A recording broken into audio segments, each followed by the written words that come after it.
Woi, astagfirullahaladzim. Perasaan udah sholat dari tadi. Kok masih kumur-kumur aja nih orang. Astagfirullahaladzim. Gak boleh tahu kumur-kumur. Kumur-kumur boleh, tapi kalau kayaknya nggak kumur-kumur deh tadi itu. Makruh udah kayak gitu tuh puasanya tuh. Maksudnya biar dita, biar ngilangin sisa makanan sahur. Kan kalau nanti jadi enak. Jadi malah jadi enak. Enak gimana? Mau puasanya jadi pahalanya hilang, pahalanya berkurang. Wow, pahalanya jadi nggak sempurna kalau kayak gitu. Enak-enak aja. Sini saya kasih tahu gimana sih? Ya Allah. Emangnya puasa kumur-kumur nggak boleh, Ustadz? Kan nggak ditelen. Kumur-kumur pada saat puasa boleh atau enggak? Boleh. Cuma Nabi ngingetin begini. Kalau engkau berkumur-kumur dan beristinsyak itu menghirup air ke hidung sampai ke dalam tuh. Kalau engkau berkumur-kumur dan beristinsyak maka bersungguh-sungguhlah melakukannya. Artinya benar-benar kita detail banget tuh kumur-kumurnya sampai benar-benar hilang. Detail. Nah itu dia. Di luar puasa kata Nabi, kecuali saat engkau berpuasa maka itu dikurangi. Kenapa? Berbahaya. Takutnya ketelen. Maka kalau dalam mazhab Syafi'i itu dihukuminya makruh.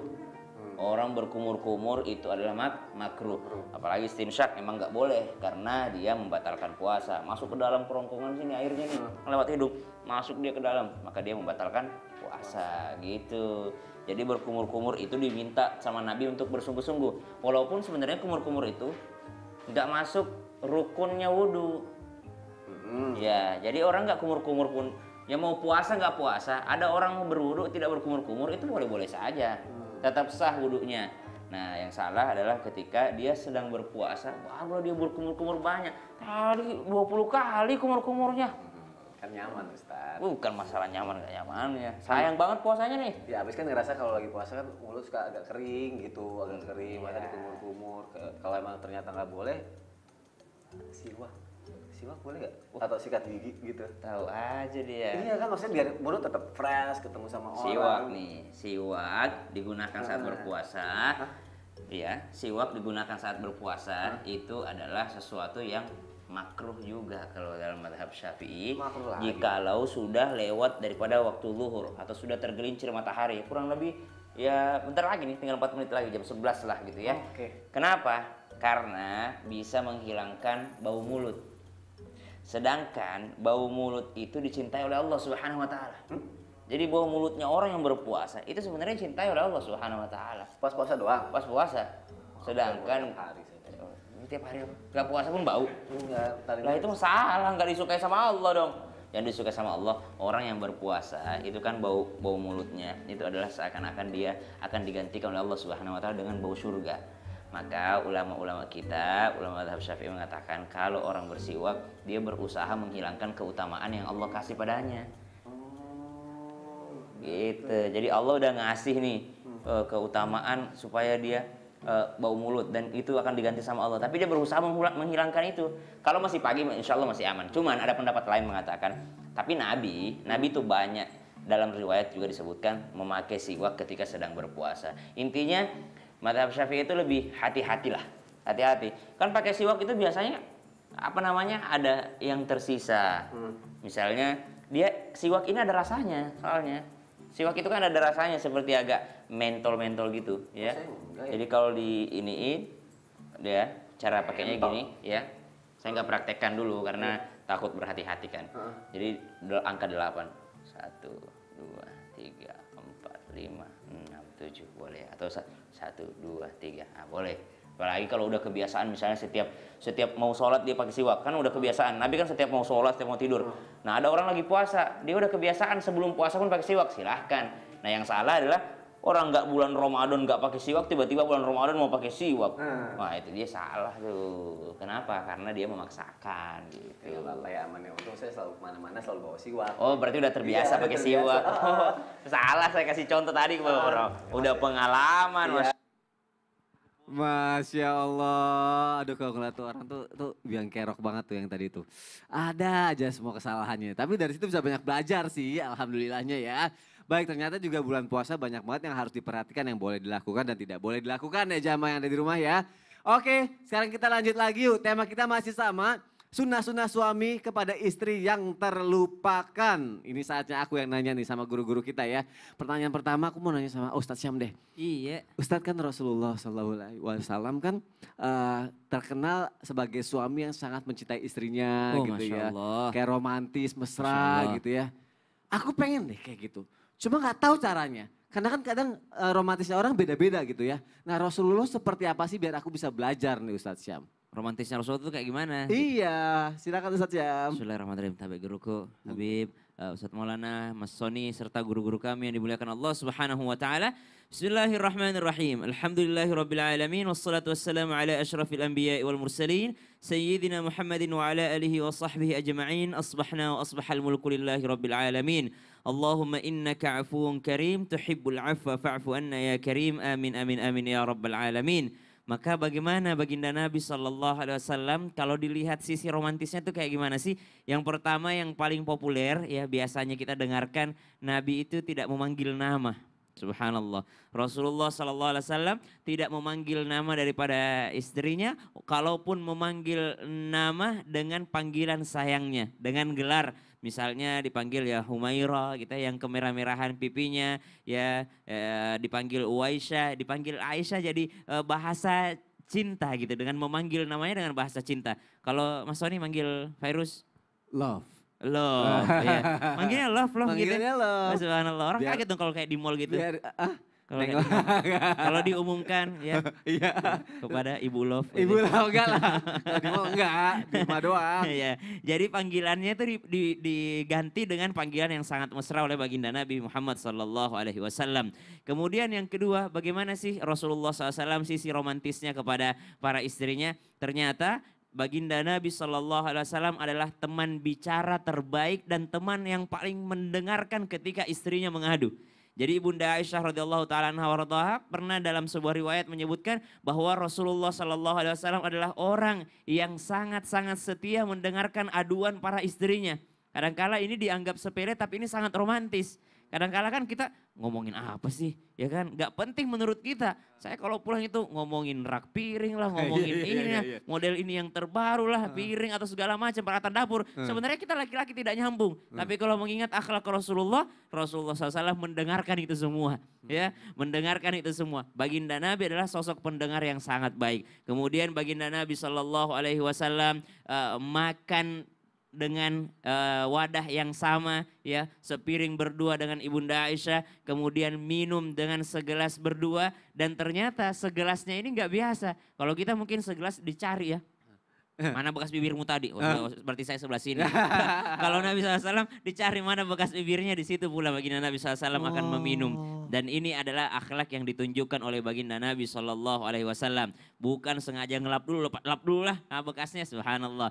Baginda Nabi Muhammad SAW mencontohkan akhlak demikian. Namun tidak semua orang bisa terbiasa mungkin. Kalau misalnya ada teman-teman atau jamaah sekalian, enggak terbiasa Ustaz saya satu gelas seperti itu. Boleh dengan mencontoh sunnah yang lainnya. Kalau kita tidak biasa sunnah yang itu, silahkan sunnah mendengarkan tadi. Jadi pendengar yang baik. Kalau tidak bisa seperti itu, contoh baginda Nabi SAW yang memanggil dengan kelembutan. Jangan sama sekali nggak ada. Udah nggak manggil dengan mesra, udah nggak jadi pendengar yang baik, nggak mau lagi sepiring berdua, nggak mau lagi segelas berdua. Kan sayang banget gitu. Padahal dengan seperti itu, dengan niat mengikuti baginda Nabi SAW sebagai uswatun hasanah, maka kita juga akan mendapatkan pahala yang luar biasa. Begitu pula baginda Nabi SAW ketika marah. Marah pun masih romantis. Ketika istrinya marah, ketika Ibunda Aisyah mungkin sedang cemburu atau apa yang dirasakan oleh Ibunda Aisyah lagi bad mood gitu ya. Baginda Nabi SAW yang dilakukannya adalah mencubit kecil hidungnya sambil mengatakan, saya tidak akan berhenti memelukmu sampai engkau redam amarahnya, subhanallah. Itulah baginda Nabi Muhammad SAW. Masya Allah, bisa langsung dipraktekkan ya Ustaz Syam ya. Amin, sama-sama belajar. Sama-sama belajar jamaah. Jadi kalau kita praktekkan insya Allah sunnahnya dapat, harmonisnya juga dapat. Amin ya rabbal alamin. Biar kita nggak jadi suami egois gitu. Kadang-kadang tuh kayak aku ya, suka kayak egois aja mentingin diri sendiri gitu. Akhirnya istri jadi sedih gitu kan. Jamaah pernah ngalamin gak sih? Nah di sini kita belajar lagi nih. Aku sekarang mau nanya sama Habib Nabil, Habib Rasulullah, gimana ya caranya biar kayak ngelakuin sesuatu biar istrinya nggak sedih gitu, Bib. Biar kita nggak ngecewain istri juga, Bib. Aku mohon penjelasannya dong, Habib. Baik. Izin Ustadz Maulana, Ustadz Syam yang dimuliakan Allah. Para guru yang dimuliakan Allah, hadirin wal hadirat, kaum muslimin muslimat, anak-anakku sekalian. Kalau kita melihat baginda Nabi Muhammad sallallahu alaihi wasallam, di dalam ayat dikatakan laqad kana lakum fi rasulillahi uswatun hasanah. Alangkah indahnya ketika Allah menyampaikan ayat ini, Allah tidak menyatakan uswatun hasanah fis shalah, uswatun hasanah fil dzikr, uswatun hasanah fil ibadah, tidak. Dalam bentuk nakirah. Artinya apa? Contoh yang baik dalam segala urusan. Ya, termasuk di dalam masalah tadi misalnya ketika istri marah apa yang dilakukan. Jadi dalam satu hadis yang diriwayatkan oleh sahabat Abu Sa'id Al-Khudri ya dikatakan kalau seorang suami itu memandang istrinya dengan pandangan rahmah. Rahmah itu artinya kasih sayang. Lalu sang istri juga memandang kepada suaminya dengan pandangan rahmah, maka Allah Subhanahu wa taala memandang keduanya dengan pandangan rahmah. Lihat tuh ya, romantisme dalam Islam, perhatian dalam Islam itu berpahala. Bukan hanya sekedar wah saya tuh romantis sama, tidak, itu dapat pahala. Kemudian ketika suami ya di dalam hadis itu dikatakan menggenggam tangan istrinya, istrinya pun menggenggam tangan suaminya dengan ridho, maka dosa-dosa keduanya mengalir dari kedua jari-jarinya itu seluruhnya keluar dosa-dosanya. Coba bayangkan tuh kita sayang sama istri sayang sama kita, itu dikasih pahala sama Allah Subhanahu wa taala. Luar biasa agama Islam itu. Maka Islam itu indah ya Mas Soni. Iya, Habib. Nah, kemudian di dalam hadis lain dikatakan, tadi Ustadz Maulana sudah menyampaikan ya bahwa ketika misalnya istri itu sedang bad mood, maka Rasul SAW mendengarkan. Bukan hanya itu, Nabi Muhammad SAW itu ketika istrinya sakit, beliau nengok, memperhatikan. Ya, artinya apa? Jangan ketika istri kita sakit dicuekin, ya. Tapi ditunggu, ya, diperhatikan, didengerin, ya, diperhatikan. Sehingga akhirnya apa? Istri itu begitu sayang sama kita. Maka istri Rasul SAW, ya ada 9 orang, seluruhnya menyatakan tidak ada laki-laki yang lebih baik dari Nabi Muhammad SAW. Dalam satu kesempatan, misalnya tadi istri lagi bad mood, lagi marah gitu ya. Dalam satu hadis diriwayatkan ya bahwa suatu ketika beliau sedang di rumahnya Aisyah, lalu datang istri beliau yang lain, Saudah. Ya, Saudah yang datang bawa kue. Aisyah cemburu, sama Aisyah diambil kue itu dilumurkan ke mukanya Saudah.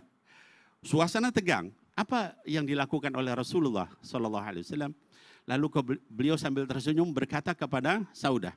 Kata beliau, kenapa enggak kamu lakukan yang sama? Lalu kemudian Saudah ngambil juga itu, lalu dilumurkan wajah Aisyah, terus dua-duanya ketawa. Itu kita lihat sebagai suami itu adalah pemimpin. Suami itu adalah teladan. Suami itu adalah contoh. Oleh sebab itu maka kita berikan kepada istri kita perhatian, kasih sayang, ngalah, ya, mimpin, bijak, ya, mendengarkan. Ketika misalnya sedang tidak nyaman, kita yang mengalah kepada istri kita. Ketika kemudian dia lagi bicara, kita yang mendengarkan. Itulah adab Sayyidina Muhammad sallallahu alaihi wasallam kepada istri beliau. Kalau kita mengikuti itu, sekali lagi bukan hanya kita melakukan romantisme, tapi juga berpahala, Mas. Masya Allah, menjadi pendengar yang baik buat istri itu wajib ternyata. Luar Habib, biasa. ya. Ada contohnya dari Ada Rasul. contohnya dari Rasulullah. Terima kasih Habib Nabil untuk Sami-sami, penjelasannya, Masya Allah. Ayo siap-siap bisa menjadi suami yang baik untuk istri-istri kita yang berkualitas, Masya Allah. Ustadz Maulana, Iya. aku kan hobinya angkat beban di rumah, ya kan? Beban apa nih? Beban alat-alat olahraga gitu, bukan beban hidup. Itu emang udah berat sih sebenarnya. Tapi aku suka lupa untuk mengurangi beban istri gitu. Nah ini pasti jadi pertanyaan jamaah yang ada di rumah juga. Pengen mengurangi beban istri, tapi dapat pahala juga. Caranya gimana Ustadz Maulana? Oke, baik. Kita mulai ya. Mohon penjelasannya Ustadz. Ya, siap. Izin Habib, izin Sasam. Bismillahirrahmanirrahim.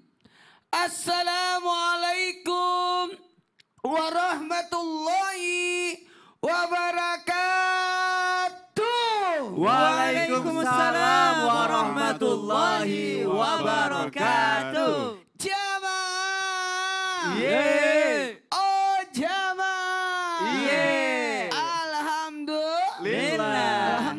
rabbil alamin. Allahumma shalli ala sayyidina Muhammad wa ala sayyidina Muhammad. Satu bentuk pujian dan rasa syukur kita, Masya Allah, tabarakallah. Satu kesyukuran, Islam mengajarkan luar biasa. Bahkan Rasulullah mengajarkan keteladanan. Tadi sudah disampaikan oleh Habib Nabil, Ustaz Sam, perihal bagaimana Rasulullah sallallahu alaihi wasallam memberikan keteladanan yang luar biasa dalam bentuk keseharian. Jadi ini pun dapat pahala. Jadi kalau kita niatkan ikuti Nabi dapat pahala. Lalu kita juga meringankan, melakukan hal ini sebagai perbuatan yang baik kepada keluarga kita, istri kita. Masya Allah, ini luar biasa pahalanya. Maka ada sunnah yang dikerjakan oleh suami yang memiliki pahala yang sangat besar. Dengan cara apa?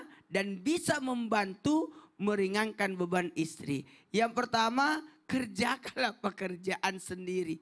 Kalau sudah lihat istri repot, ini segala, cobalah minimal kalau tidak bisa bantu, minimal kerjakan pekerjaan. Sudah lihat istri lagi masak, tiba-tiba datang lalu minta sesuatu, tolonglah lihatlah kondisi keadaan istri yang luar biasa. Yang Masya Allah tabarakallah, kalau kita lihat luar biasa pekerjaan 24 jam. 24 jam loh tanpa istirahat. Masya Allah tabarakallah, ini terus terang saya pribadi, susah ini. Waktu istri saya meninggal, saya harus membentuk 7 menteri. Gimana? Menteri Keuangan, Menteri Dalam Negeri, Menteri Luar Negeri, Menteri Keamanan, Menteri Pendidikan, Menteri Kesehatan. Oh iya, Itu 7 harus saya siapkan. Mohon maaf tanpa menggurui. Inilah yang dilakukan seorang istri. Menjadi guru iya, menjadi juru masak iya, menjadi Menteri Kesehatan iya, Menteri Dalam Negeri iya, Menteri Luar Negeri iya. Semua dikerjakan oleh sosok yang namanya istri. Nah inilah sosok suami, kalau lihat keadaan jangan susahkan. Lalu mohon izin, jangan berikan beban yang lebih besar, kasihan ini. Nah inilah luar biasanya kalau seorang suami bisa pengertian terhadap istri dengan cara meringankan pekerjaan istri. Nabi Rasulullah SAW kalau sobek bajunya beliau sendiri yang jahit. Beliau sendiri yang jahit loh. Beliau menjahit bajunya sendiri. Tapi istri Nabi kalau melihat Nabi menjahit baju, dia langsung loncat ambil itu baju. Ya Rasul jangan. Kalau istri kita, kalau istri kita lagi jahit diambil dasarnya sekalian. Ya Allah. Kalau bisa nyapu sendiri. Oh iya. Atau mohon maaf jangan, sepele saja ini, anduknya disimpan dengan baik. Aduh, kok tahu? Ada masalah? Kok tahu aku begitu? Oh iya. Kalau tidak bisa Iya. minimal anduk dirapiin lah. Iya benar, aku mulai sekarang belajar kayak gitu. Oke, berarti paling enggak kalau kita nggak bisa ngebantu jangan nyusahin gitu ya. Itu. Dimulai dari ngelakuin kerjaan yang bisa kita lakuin sendiri dulu gitu ya. Ya, tanpa Oke. merepotkan. Tanpa merepotkan. Baik tuh jamaah, pelajaran lagi ya. Terima kasih Ustadz Maulana ya. Karena ternyata ya kebutuhan suami itu bukan hanya kebutuhan primer aja, nafkah, terus rumah atau semua yang berhubungan dengan materi dan kehidupan aja gitu. Ternyata ya kayak gini-gini nih, sunnah-sunnah yang perlu dipelajarin yang akhirnya bisa dapat pahala. Betul. Nah, aku pengen nanya lagi, apalagi nih Bib yang bisa kita lakuin Bib biar dapat pahala sunnah-sunnahnya Bib. Masya Allah. Mohon penjelasannya dong Habib Nabil. Baik. Izin Ustadz Maulana sekali lagi Ustadz Syam. Para pemirsa yang dimuliakan Allah, anak-anakku sekalian yang saya cintai, kaum muslimin muslimah di rumah, pemirsa Islam itu indah. Jadi tadi dikatakan apa saja sih sunnah-sunnah, Masya Allah. Banyak sekali ya sunnah-sunnah Rasul Sallallahu Alaihi Wasallam terkait dengan bagaimana kewajiban kita atau sunnah-sunnah kepada istri kita. Salah satu contoh misalnya, kalau zaman sekarang mungkin namanya hiburan, gitu ya. Dalam satu kesempatan baginda Rasul SAW sedang di Masjid Nabawi. Saat itu ada pertunjukan lembing. Lembing itu tombak begitu ya. Lalu kemudian orang-orang Habasyah itu orang dari Afrika, ya Ethiopia kalau sekarang, itu mereka menari lembing. Artinya sambil menari sambil berlatih gitu lembing ya. Lalu kemudian orang-orang menyaksikan tarian itu. Lalu Sayyidatina Aisyah radhiyallahu anha wa ardhaha, ya salah satu istri Rasulullah SAW itu berada di belakang Rasulullah ya sallallahu alaihi wasallam. Lalu ini Mas Sony sensitivitas seorang suami. Ya. Jadi Rasul SAW merasa bahwa istrinya ada di belakang. Lalu beliau nanya, apakah engkau mau melihatnya? Kata Rasul SAW. Kata Sayyidatina Aisyah, naam ya Rasulullah. Ya bala ya Rasulullah, benar saya pengen melihat. Lalu kata baginda Rasul SAW, silahkan kalau gitu lihat.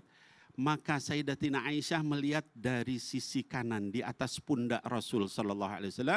Lalu kemudian pipi beliau menempel di pipinya Rasulullah SAW. Jadi beliau menggunakan niqab, ya kemudian berjilbab rapi, tapi pipinya sampai menempel kepada pipi Rasul SAW dan dibiarkan sama Rasul. Setelah sekian lama pertunjukan itu, Sayyidatina Aisyah kelihatan sudah puas. Lalu ditanya lagi sama Rasul, dia lihat sensitivitasnya gitu ya terhadap istrinya. Kata baginda Rasul SAW, apakah kamu sudah puas wahai Aisyah? Iya ya Rasulullah, kalau gitu pergilah. Nah kalau zaman sekarang kita sebagai suami ya ketika misalnya ya kalau bahasa seperti ini kayaknya nonton pertunjukan ya atau apa misalnya ya apa sepak bola atau apa. Nah harus punya seperti itu. Ada waktu khusus untuk ngajak istri kita ya nonton bareng.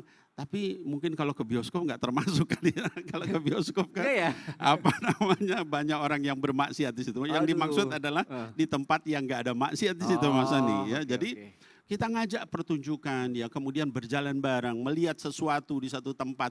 Ini adalah sunnah Nabi Muhammad SAW kepada istrinya. Dalam hadis lain, ini Mas Sony kan tadi bodybuilder. Ya. Rasul SAW ya dengan istrinya itu pernah Mas Sony balapan lari. Balapan lari? Iya dalam hadis sahih. Jadi waktu itu kata Sayyidatina Aisyah dalam satu kesempatan Rasul ngajak saya balap lari. Ya, tentunya di tempat yang sepi nggak dilihat banyak orang gitu ya. Lalu kemudian lari dan waktu itu badan saya masih kecil kata Sayyidatina Aisyah sehingga saya mendahului beliau. Setelah beberapa waktu kemudian Rasul ngajak lagi dan badan saya sudah agak besar dan beliau mengalahkan saya. Lalu kata baginda Rasul SAW, ini untuk yang kemarin itu. Jadi artinya olahraga bareng, jalan bareng, ya apapun yang bisa menumbuhkan cinta kepada pasangan kita itu adalah bagian dari sunnah dan itu 1400 tahun yang lalu sudah dilakukan oleh Sayyidina Muhammad SAW sebelum adanya pedoman berumah tangga dan sebagainya menurut dunia modern sudah dilakukan oleh Rasul. Berarti bisa dibilang quality time bareng Quality istri ya. time, betul. Aku biasanya lomba makan bareng sama istri yang duluan abis menang biasanya. Asal jangan bikin gemuk aja. Iya benar, baik. Terima kasih Habib Nabil untuk penjelasannya. Sama-sama. Masya Allah, perbanyak quality time kita ya sama istri, sama anak-anak kita. Iya Masya Allah, biar lebih harmonis. Amin, ya Allah, amin. Sekarang jamaah, aku mau bacain lagi ya. Pertanyaannya udah masuk ke media sosial Islam itu Indah. Kita sambungkan lagi nih, bismillahirrahmanirrahim. Wah, Masya Allah sudah tersambung. Nih, ada pertanyaan dari Fitriana. Ini ada 4. Oh pas benar tuh. Pak Ustadz tolong jawab, apakah aku salah menceraikan suami saya karena dia selalu menghina ayah dan ibu saya karena mereka miskin? Ustadz Syam gimana nih Ustadz? Satu, salah. Karena istri tidak akan bisa menceraikan suami. Oh iya itu udah salah benar-benar. Iya juga yang bisa menceraikan adalah suami bisa menceraikan istri. Istri bisa meminta untuk diceraikan, baik diceraikan oleh suaminya atau disahkan oleh pengadilan. Ya, maka istri mengajukan kepada pengadilan, sampai di pengadilan akan ditanyakan alasannya. Kenapa sampai meminta cerai? Boleh diutarakan di sana, suami saya selalu menghina orang tua saya, suami saya selalu menjelekkan orang tua saya, suami saya menjatuhkan orang tua saya. Maka jikalau putusannya disahkan dan itu alasannya adalah alasan yang mungkin masuk dalam kategori syar'i ya atau mungkin masuk akal gitu ya karena menghinanya sudah sampai menyakiti perasaan setiap hari, maka jatuhlah talaknya tadi karena disahkan oleh pemerintah atau disahkan oleh pengadilan. Namun kalau dikatakan istri menceraikan suami itu tidak akan pernah terjadi. Yang boleh menceraikan adalah suami menceraikan istrinya, talak namanya. Kemudian kalau masalah penghinaan ini kadangkala kita ini tidak bermaksud menghina, tapi yang di sana merasa terhina. Jadi perlu untuk komunikasi yang lebih baik lagi. Perlu untuk komunikasi yang lebih baik lagi. Karena ternyata perceraian, perpisahan itu adalah jalan darurat dan jalan terakhir. Kalau di dalam pesawat ada yang menyentuh pintu darurat saja, Jendela darurat saja itu kena pasal dia, kena hukum. Ya, kenapa? Menyentuh saja tanpa ada instruksi. Lah kita dikit-dikit mau lewat jalan darurat. Nah, kalau masih ada jalan yang terbaik, kalau masih ada pintu utama, kenapa harus melewati jendela darurat? Ya, maka subhanallah, gunakanlah pintu-pintu yang ada dulu. Kata Al-Quran, wa'ashiruhunna bil ma'ruf, perbaiki dulu ini dengan cara yang ma'ruf. Fa in karihtumuhunna fa'asa an takrahu syai'a wa yaj'alallahu fi khairan katsira. Ayat ini berbicara tentang suami ke istri, tapi bisa juga sebaliknya, istri kepada suami. Perlakukan juga dengan baik sang suami. Karena banyak juga miskin tapi sombong. Nah ini bahaya. Ya, harus introspeksi dulu. Jadi ya, introspeksi dulu bahwasanya jangan sampai memang orang tuanya miskin tapi sombong. Nah ini sangat berbahaya. Udahlah susah, tidak mau dibantu lagi, merasa diri lebih baik lagi. Nah, maka introspeksi diri juga. Karena semuanya bisa dikomunikasikan. Wa'ashiruhunna bil ma'ruf fa in karihtumuhunna fa'asa an takrahu syai'an wa yaj'alallahu fihi khairan katsira. Kalau engkau membenci satu hal, mungkin suamimu mungkin kalimat-kalimatnya suka ndak enak nih. Ya mungkin terkesan bagimu karena perempuan kalau lagi baper mungkin nggak dihina tapi merasa dihina. Ya, lagi diomongin aja dipikirnya sedang dihina. Maka boleh saja engkau tidak menyukai hal tersebut tapi di balik itu ada sesuatu yang lebih banyak yang akan lebih baik bagimu. Maksudnya mungkin pada saat itu dia sedang khilaf. Maka jangan gunakan pintu darurat jikalau tidak benar-benar darurat. Dan perceraian itu adalah pintu yang paling darurat dan tidak disukai oleh Allah Subhanahu wa taala. Terima kasih Ustaz Syam. Sama-sama. Sekarang aku mau nanya sama Ustaz Maulana, aku kan mau bagian istri. Ustaz, aku cerita dikit ya. Ya. Awalnya aku pikir istri aku simple loh. Aku suka ngasih dia hadiah gitu kan. Saya aku punya hadiah aku gini. Sat gitu kan. Dia senang gitu kan. 2 kali senang, 3 kali senang. Bertahun-tahun aku giniin kok lama-lama dia biasa aja gitu. Apa dia gak suka hadiah aku ya Ustaz ya? Kenapa ya? Gini. Sebenarnya hadiah itu harusnya bervariasi. Gitu Jangan ya? itu melulu. Terus apa dong kira-kira Ustaz Syam? Apa kira-kira? Ya udah deh Ayo. jamaah. Lama nih kayaknya ini mau Gini, nyari gini. hadiah dulu dia nih. Ajarin Ustaz. Hadiahnya. Ya udah jamaah. Mau, Jangan kemana-mana ya. Tetap di Islam itu indah. Jamaah. Oh jamaah. Habis aku pikir Alhamdulillah. dia Ya suka udah deh. begini terus.